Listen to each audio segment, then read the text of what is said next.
Have you ever asked yourself, what would Jesus do?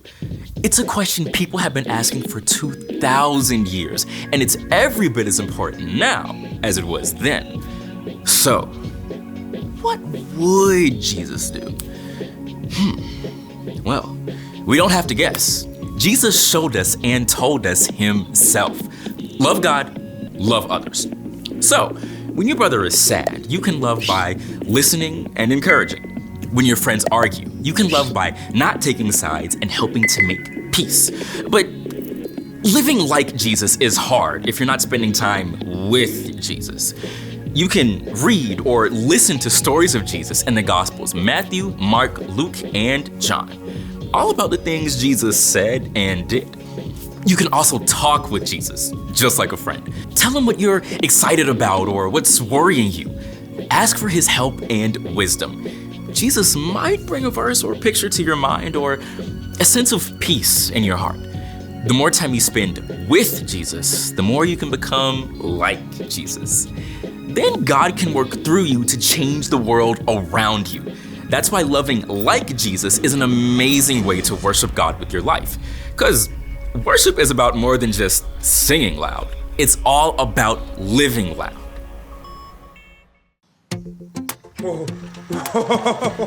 Hey, welcome to Story Lab. This week we're learning about a guy who did a complete 180. Woo! Get out of here.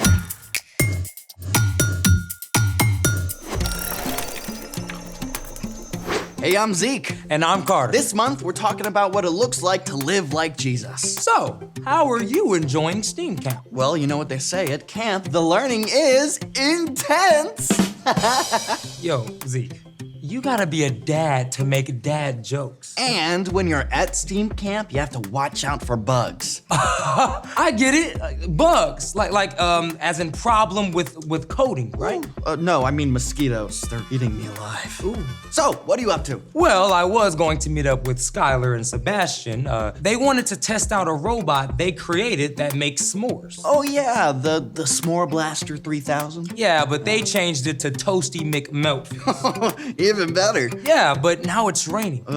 Rain and robots do not compute. Affirmative. No problem though. I have a project we can set up inside. You ready? Let's make it.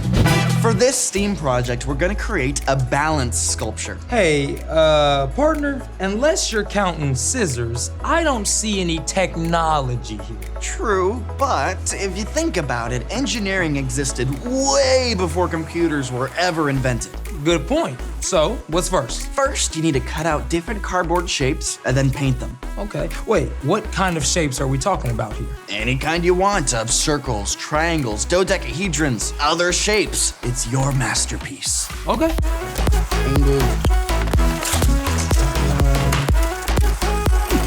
Done. Now step 2, paint those bad boys. Oh, and don't forget a paper towel tube and a square piece of cardboard. Paint those too.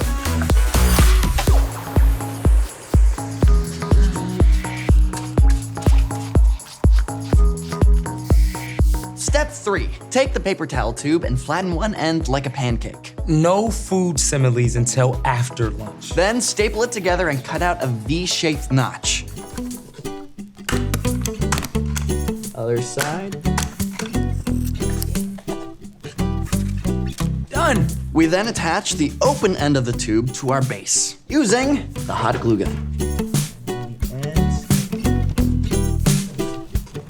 Now, here's where it gets interesting. That little notch will serve as our fulcrum. A fulcrum is the point on which a lever turns or balances. Fulcrum? You trying to sneak some science into our science project? Moi? Oui. Now grab a long skewer, like this one, and attach those cardboard shapes we made. Maybe add some wire, a few beads if you're feeling fancy. Yeah. Right there. Well, that looks like something. Yes, decorations. Let's keep going.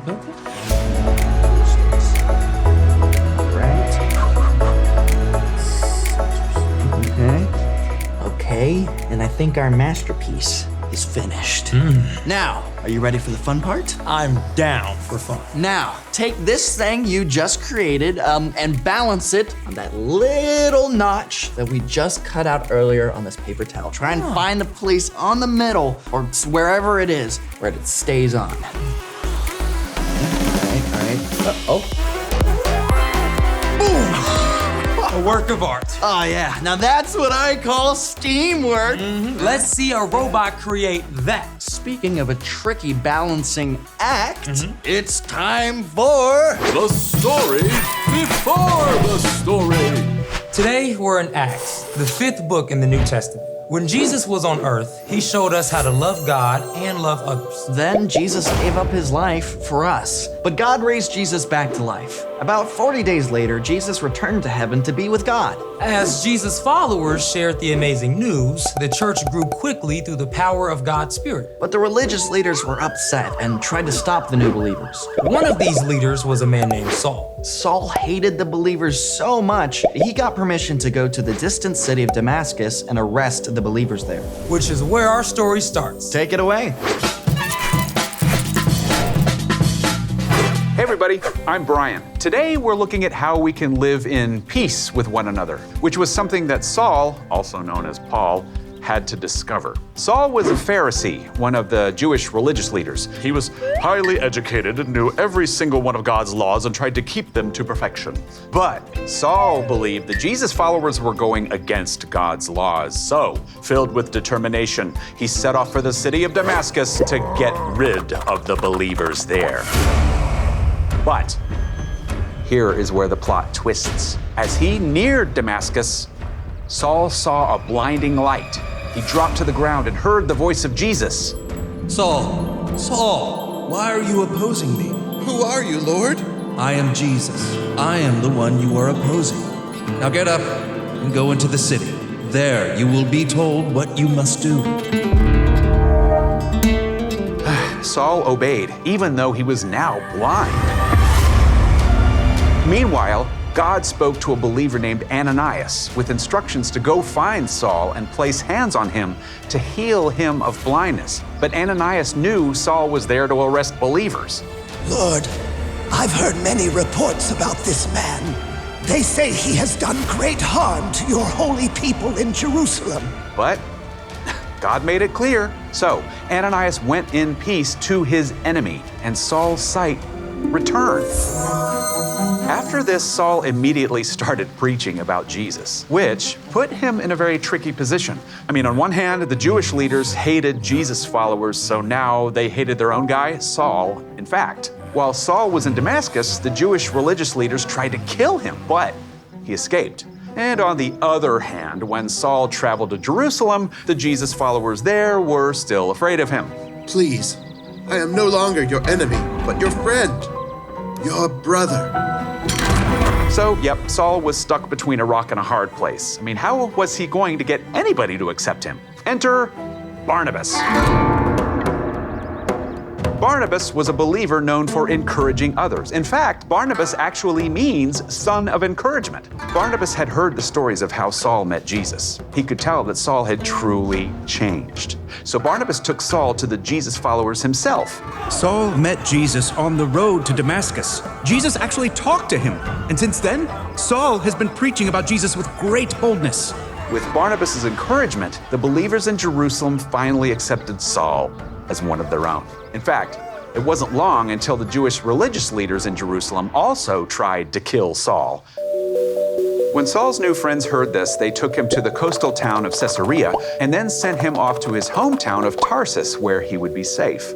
And Saul, also known as Paul, traveled all over to countries we know today as Turkey, Greece, Cyprus, Italy, Syria, and Israel. He shared the good news about Jesus and started many new churches. Paul even ended up writing letters that now make up 13 books of the New Testament. In his letter to the Romans, he wrote, "If possible, live in peace with everyone. Do that as much as you can." And Paul continued to live it out, just as Barnabas had helped to make peace between Saul and the believers in Jerusalem. The end. So when Barnabas helped make peace, he wasn't just being nice. He was changing history. Absolutely. So what's our part in the story? Well, God is at work to make each of us more and more like Jesus. And when we follow Jesus, God sends the Holy Spirit to live with us. And peace is a gift that comes from the Spirit. We can ask God to help us make peace wherever we go. So when somebody makes you mad, just take a deep breath before you react. You can ask God to help you act and speak in a way that helps to bring peace instead of making the situation worse. Or if you know someone is upset with you, don't pretend it's not happening. That's right. You can take initiative to go to them and talk about it. If that doesn't feel safe, get a friend to go with you or ask a grown-up to help. We can even be like Barnabas. Yeah, if you've got two friends or family members who are mad at each other, you can help them make peace. You got it. And when you know that Jesus is with you, you don't have to be defensive. Instead, you can work toward living in peace with everybody. Yeah, thanks, Brian. Peace out. You beat me to it. See you guys next time, and peace. So, here's the thing. Live in peace with one another. Even when it's a balancing act. Okay, we definitely have to do something with all these extra pieces that we make. Be my guest. Thanks for joining us in the Story Lab. See you next time. Okay, so what are we thinking? Like a tower of sorts? I'm pretty sure that the hot glue gun is like a superpower at this point. Oh yeah, that makes complete sense. You can make everything. And then it only takes like 4 or 5 seconds to I dry. think the Egyptians used it for the pyramids. Really? Absolutely. But how do you think they got a Don't question it too much. Okay.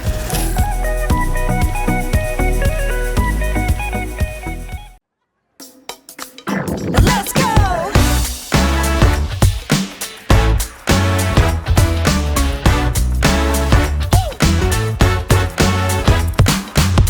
I'm stepping out to a world so bright, ready to discover how to shine your light.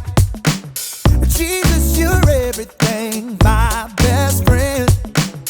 I'm gonna celebrate your love that never ends. Hey! Teach me and show me how to love like you do, so I can live it out, live it out. That's what it's all about. I can live it out, live it out. That's what it's all about. Live it out.